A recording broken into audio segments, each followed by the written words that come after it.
बिस्मिल्लाहिर्रहमानिर्रहीम रब्बी इश्रह ली सदरी व यस्सिर ली अमरी वहलुल उक़दतम मिन लिसानी यफ़क़हू क़ौली रब्बी ज़िदनी इल्मा रब्बी ज़िदनी इल्मा। के अच्छा, अभी तक जो हमने, मैं एक दफ़ा शुरू से बिल्कुल दिखा देती हूँ अभी तक जो हमने जितना पढ़ा है। अरबिक अरबिक के हमने पढ़ा था कि 3 काइंड ऑफ वर्ड्स होते हैं अरबिक में। इसम, फ़ेल और हर्फ। इसम किसी भी जगह का नाम, प्लेस का नाम, थिंग का नाम, किसी काम का नाम भी इसम में आता है। उसको मस्तर कहते हैं किसी काम के नाम को, जिस तरह खाना पीना सोना जागना। एडजेक्टिव्स, एडवर्ब और जेरेंड जो है वो काम का नाम ही होता है। अगर किसी को पता हो जेरेंड, इंग्लिश में मस्तर को उर्दू में इसको मस्तर कहते हैं। इस तरह अगर मैं कहती हूँ स्मोकिंग इज बैड हैबिट, और अगर मैं लिखती हूँ कि ही स्मोक्स या ही ओके ही स्मोक्स लिख देती हूँ, तो यहाँ पे स्मोक्स जो है वो एज ए वर्ब यूज हुआ है। ठीक है, ये एज ए वर्ब है, लेकिन यहाँ पर जो स्मोकिंग है ये एज एन इसम यूज हुआ है, इसम के तौर पर। तो जो ऐसा लफ्ज जो कि हो तो किसी काम का नाम, लेकिन जब किसी लफ्ज फिक्रे में वो इसम के तौर पर इस्तेमाल हो तो वो मस्तर कहलाता है, या जेरेंड इंग्लिश में उसको हम कहते हैं। वो भी इसम में आता है। फिर फेल होता है जो किसी काम का करना या होना जाहिर करे, पास्ट टेंस या प्रेजेंट टेंस या फ्यूचर टेंस जिसमें पाया जाए, टेंस का पता चले कि किस जमाने में काम हुआ है। हर्फ जो है वो ना तो इसम होता है ना ही फेल होता है, और नहीं आता कहीं पे भी अकेला है, इसका कोई मायने नहीं होता। किसी इसम या फेल के साथ मिलकर ही इसका असल मतलब सही। फिर हमने इसम को हम स्टडी कर रहे हैं। इसम के अंदर हमने देखा था इसम की 4 प्रॉपर्टीज हैं: status, gender, number and type. Status और नंबर हम कर चुके हैं। स्टेटस और नंबर जो है वो हम कर चुके हैं। आज इंशाल्लाह जेंडर और टाइप हमारी कंप्लीट हो जाएगी। स्टेटस का मतलब आराब, और स्टेटस का ये मतलब है किसी भी लफ्ज की उस फिक्रे में क्या उस फिक्रे में उसकी उसका रोल क्या है। कोई एक लफ्ज जो है, जिस तरह अगर मैं कहती हूँ I ate too much chocolate, my tooth got hurt. अब आई और माई दोनों मुझे रिप्रेजेंट कर रहे हैं, लेकिन पहले फिक्रे में आई जो है वो सब्जेक्टिव का रोल प्ले कर रहा है। दूसरे फिक्रे में जो मी है या माई टूथ है वो as a possessive role play कर रहा है। और अगर मैं इसी को कहती हूँ डॉक्टर गेव मी ट्रीटमेंट, तो यहाँ पर मी जो है वो ऑब्जेक्टिव हो जाएगा। तो बात मेरी ही हो रही है, लेकिन तीनों फिक्रों में पहले में ऑब्जेक्टिव है, दूसरे में सब्जेक्टिव है, पहले में, दूसरे में पोजेसिव है, तीसरे में ऑब्जेक्टिव है। तो एक फिक्रे फिक्रे में किसी लफ्ज का रोल क्या है, ये स्टेटस होता है। अब जो सब्जेक्टिव है या जो फाइल है, जो करने वाला है, डूअर है किसी भी काम को, जैसे आई एट टू मच चॉकलेट, तो आई रफा होगा। फिर जो डिटेल होगी डूअर की वो नसब होगी, और जर पोजेशन को शो करता है कि माई कार, तो इसमें जो माई है वो जर होगा। या कह लें कि बुक ऑफ अलीना, तो अलीना जो है वो इसमें जर होगी, जो किसी चीज की मालिक है। ओके, फिर हमने देखा था कि आइडेंटिफाई किस तरह से करना है स्टेटस को, बाय एंडिंग साउंड्स और bye ending combination. Bye ending sound से ये मुराद है कि सिर्फ आखिरी फिक्रे पर जो जबर जेर आ रही है उसको देखना है, आखिरी हर्फ पर।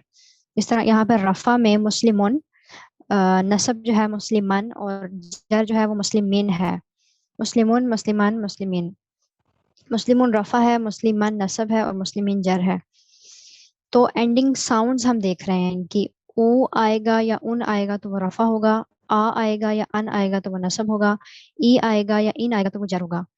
और नसब फॉर्म में जहां पे भी 2 जबर आती है ना किसी भी लफ्ज के साथ, तो आगे उसके अलिफ आता है। ये एक राइटिंग स्टैंडर्ड है। और दूसरा स्टेटस को रिकॉग्नाइज करने का तरीका ये होता है कि एंडिंग कॉम्बिनेशंस, वो भी हम आगे देख लेते हैं। ये मैंने यहाँ पे लिखा हुआ है कि 2 जबर जो है वो सिर्फ अलिफ, हमजा और ता पर आ सकता है। अगर किसी और हरूफ ताजी पर आए तो साथ अलिफ आता है, इसलिए 2 जबर यहाँ पर जो मुस्लिमन में 2 जबर आ रहा है इसके आगे अलिफ है। ओके, अब हमजा और अलिफ का मैंने फर्क बताया था। हमजा जो है वो हमजा और अलिफ अलिफ का क्या फर्क है। छोटे होते हम अलिफ को हमजा पढ़ते थे नूरानी कायदे से, हमजा जबर आ, हमजा जेर ई, हमजा पेश ऊ। तो हरकत होती हैं जबर जेर पेश सुकून, इन दोनों साइंस को सुकून कहते हैं जो यहाँ पे नजर आ रहे हैं। एंड देन तनवीन, 2 जबर 2 जेर और 2 पेश को तनवीन कहते हैं। और अरबी में जबर को फतहा कहते हैं, जेर को कसरा, और पेश को जमा। ये आप लिख लेंगे, मैंने नई चीज ऐड की है, ये मैंने पहले नहीं बताई थी। अब किसी भी हर्फ के ऊपर इनमें से कोई भी हरकत आ जाए अगर अलिफ के ऊपर, तो वो हमजा कहलाएगा। लेकिन अगर कोई भी साइन नहीं आता इनमें से, तो वो अलिफ कहलाएगा। और अलिफ की अपनी कोई साउंड नहीं होती, हमजा की अपनी साउंड होती है, लाइक आ ई ऊ। अलिफ सिर्फ जिस लफ्ज के साथ आता है उसकी साउंड को एक्सटेंड कर देता है। जहाँ फॉर एग्जाम्पल यहाँ इंसान की मैंने जिस तरह एग्जाम्पल दी थी, यहाँ पे पहला अलिफ जो है इंसान के अंदर, उसकी ई की साउंड है, ई, हमजा जेर ई। तो ये अलिफ की अपनी साउंड आ रही है इंसान। लेकिन जो दूसरा अलिफ है उसकी अपनी साउंड नहीं है, वो सिर्फ सीन की आवाज को एक्सटेंड कर रहा है, इंसान। ठीक है, इंसानुन नहीं हम बोल रहे हैं, इंसान बोल रहे हैं।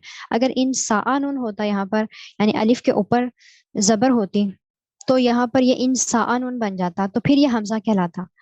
अब ये अलिफ कहलाएगा, ये वाला। यहाँ तक क्लियर है सबको? यस। तो एंडिंग कॉम्बिनेशन और एंडिंग साउंड्स को मैं थोड़ा सा एक्सप्लेन करने के लिए मैंने इस टेबल को ओपन किया था, जिसमें ये हमारे पास टेबल है जिसका पहला कॉलम सिंगुलर्स के लिए है, यानी एक मुसलमान के तीनों स्टेटस रफा नसब और जर। दूसरा पेयर के लिए है दो मुसलमान, रफा नसब और जर तीनों स्टेटस के लिए। देन जमा में यानी कि तीन या तीन से ज्यादा मुसलमान, जिसको मुस्लिमून मुस्लिमान मुस्लिमीन, मुस्लिमानी मुस्लिमैनी मुस्लिमैनी, मुस्लिमूना मुस्लिमीना मुस्लिमीना। ओके, तो अब इसमें एंडिंग कॉम्बिनेशन है, अलिफ और नून एंड पे आ रहा है मुस्लिमा के बाद। यहाँ पे या और नून आ रहा है, इसमें भी या और नून आ रहा है, यहाँ पर वाव और नून आ रहा है, यहाँ पर या और नून आ रहा है, और यहाँ पर भी या और नून है।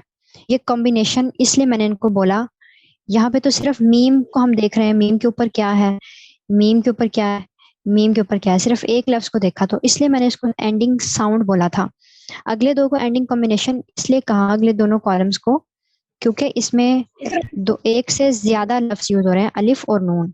ठीक है, या और नून, या और नून, वाव और नून, तो ये कॉम्बिनेशन बन गया है। ये भी साउंड ही, यानी एंडिंग साउंड्स ऑफ कॉम्बिनेशन। पूरा सेंटेंस इस तरह बनता है, लेकिन उसको शॉर्ट करके सिर्फ मैं एंडिंग कॉम्बो बोल रही हूँ। ठीक है, तो इस तरह से हम आइडेंटिफाई करते हैं रफा नसब और जर को। दो रफा नसब और जर को आइडेंटिफाई करने के लिए दो तरीके हैं, एंडिंग साउंड्स, जिसमें मुन मन मिन या उन अन इन उ आ ई। ठीक है, ये हो गए वाहिद के लिए। आनी आईनी आईनी पेयर के लिए, ऊना ईना ईना प्लूरल के लिए।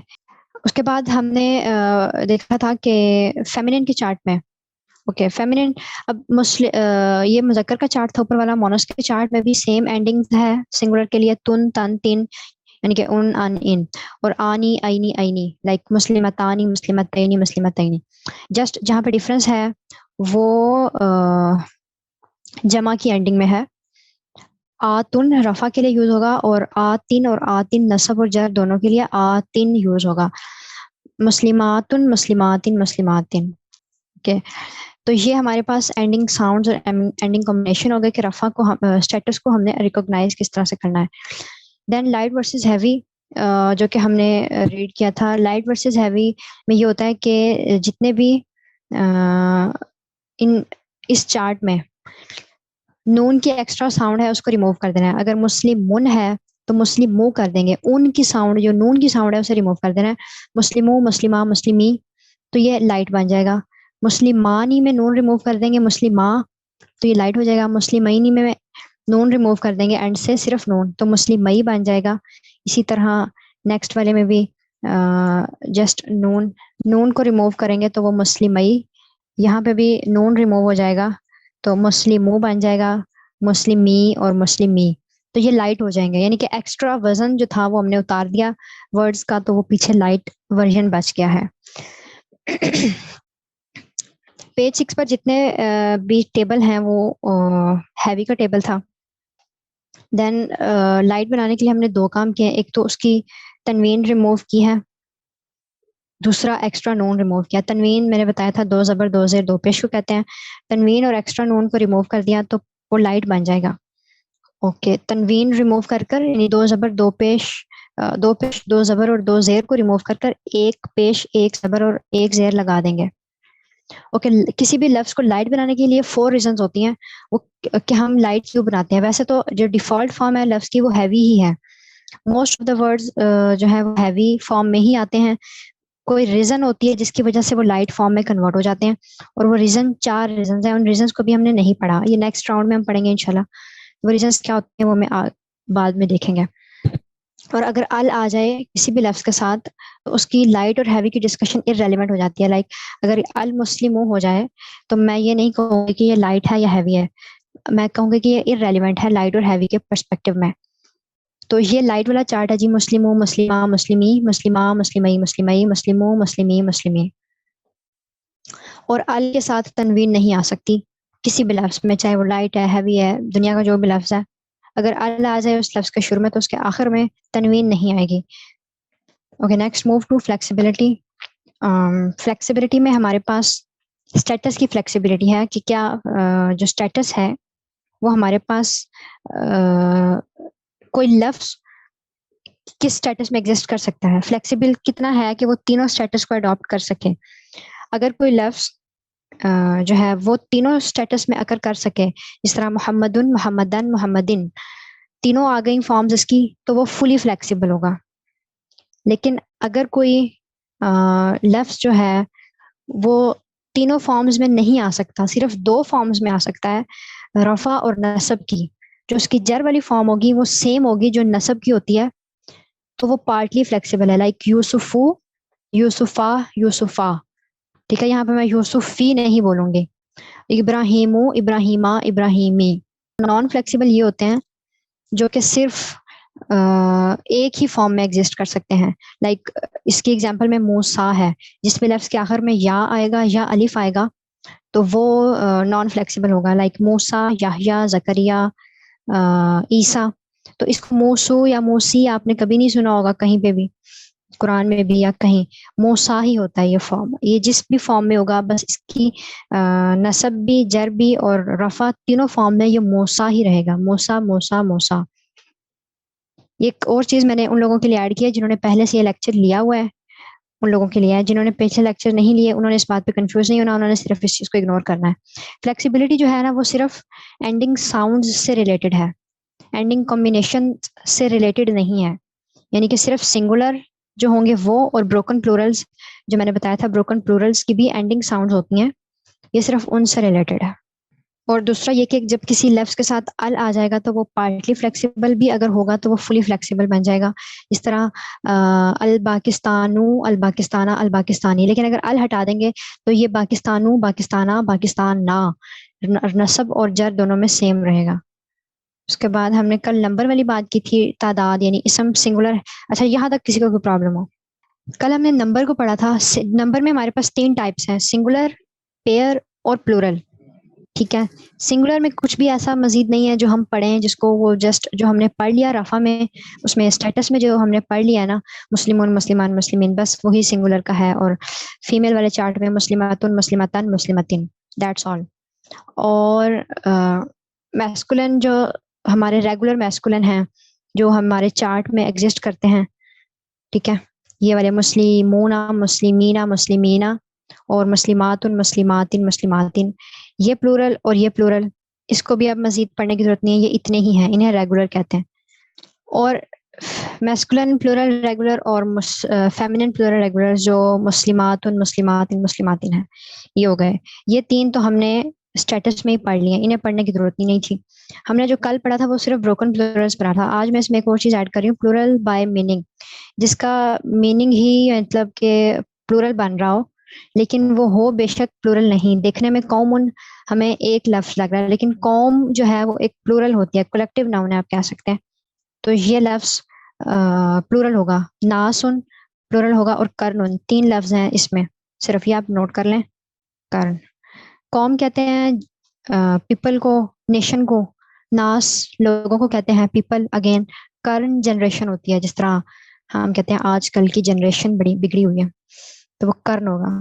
देन ब्रोकन प्लूरल्स आते हैं हमारे पास। ब्रोकन प्लूरल्स की एग्जांपल्स समझाने के लिए मैंने कल ये एग्जांपल दी थी कि जिस तरह इंग्लिश में हम लिखते हैं बुक, इसकी प्लूरल बनानी हो तो बुक्स आ जाएगा, ये रेगुलर प्लूरल है। लेकिन ब्रोकन प्लूरल क्या होगा? अगर माउस की हमने प्लूरल, माउस को प्लूरल करना तो माइस लिखेंगे, तो ये लफ्ज पूरा का पूरा चेंज हो गया, या इसके स्पेलिंग्स चेंज हो गए, तो इसका मतलब ये ब्रोकन प्लूरल है। फुट का प्लूरल फीट, ये ब्रोकन प्लूरल है।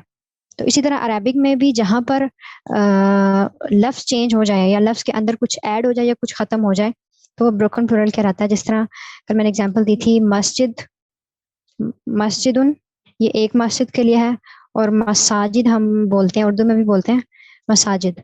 तो ये ब्रोकन प्लूरल है क्योंकि इस लफ्ज के अंदर अलिफ का इजाफा हो गया। एंडिंग अगर हम मसाजिदूना करते जो हमने चार्ट में किया था, मसाजी दूना, तो हम ये समझ लें एस का इजाफा कर रहे हैं ऊना लगाकर, वाव और नून लगाकर मसाजिद में हम मसाजिदूना नहीं होगा मस्जिदूना। ये ऑलरेडी मसाजिद को मसाजिदूना नहीं बनाना क्योंकि वो पहले प्लूरल है, तो उसको मसाजिदूना नहीं मस्जिदूना। ठीक है, अब यहाँ पर ऊना का सिर्फ इजाफा हुआ है मस्जिद के आगे, मस्जिद का लफ्ज एज इट इज लिखा हुआ है। जिस तरह बुक्स में एस का इजाफा हुआ था तो वो रेगुलर था, लेकिन अगर लफ्ज के अंदर किसी चीज का इजाफा हो जाए, जिस तरह मसाजिद में अलिफ का इजाफा हो रहा तो ये ब्रोकन प्लूरल होगा।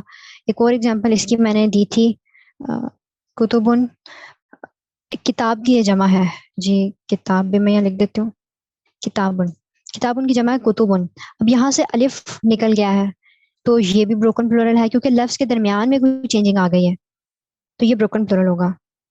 ब्रोकन प्लूरल्स में दो तरह के ब्रोकन प्लूरल्स होते हैं, नॉन ह्यूमन ब्रोकन प्लूरल और ह्यूमन ब्रोकन प्लूरल।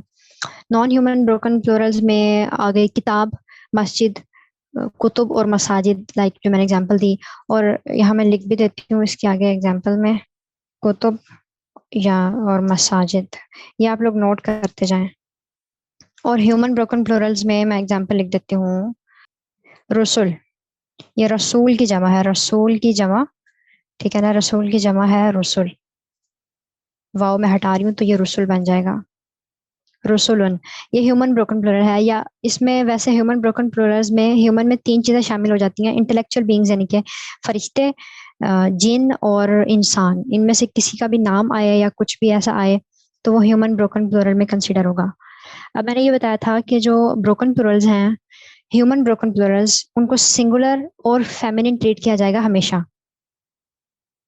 और जो ह्यूमन ब्रोकन प्लूरल है उन्हें सिंगुलर और फेमिनिन ट्रीट किया भी जा सकता है और नहीं भी किया जा सकता। इस बात में कल आप लोगों को कंफ्यूजन हुई थी कि ये कैसे, तो उसकी आज मैं आपको एग्जांपल दे रही हूँ। लाइक कल मैंने ये एग्जांपल लिखी थी कि मायदा मेट सम रसूलन, ठीक है, मायदा कुछ रसूलों से मिली फॉर एग्जांपल, तो ये ह्यूमन ब्रोकन प्लूरल है, ठीक है ना, रसूल ह्यूमन है ना। अब इसका वैसे आगे लाइन क्या होनी थी, शी सेज सलाम टू देम, ठीक है, ये एक्चुअल हमारे पास बनता है, लेकिन इसको फेमिनिन ट्रीट करने से क्या मुराद है और वन सिंगुलर ट्रीट करने से क्या मुराद है कि मैं देम की जगह हर यूज करूं, ठीक है, यानी उस प्लूरल के आगे पीछे जो भी प्रोनाउंस लगेंगे या फेल यूज होगा, जो भी वर्ब यूज होगा, वो सिंगुलर का यूज होगा और फेमिनिन का यूज होगा। ह्यूमन ब्रोकन प्लूरल में दोनों यूज हो सकते हैं, मैस्कुलिन का भी यूज हो सकता है और फेमिनिन का भी यूज हो सकता है ह्यूमन में, वो सिचुएशन पर डिपेंड करेगा कि हम क्या यूज करेंगे।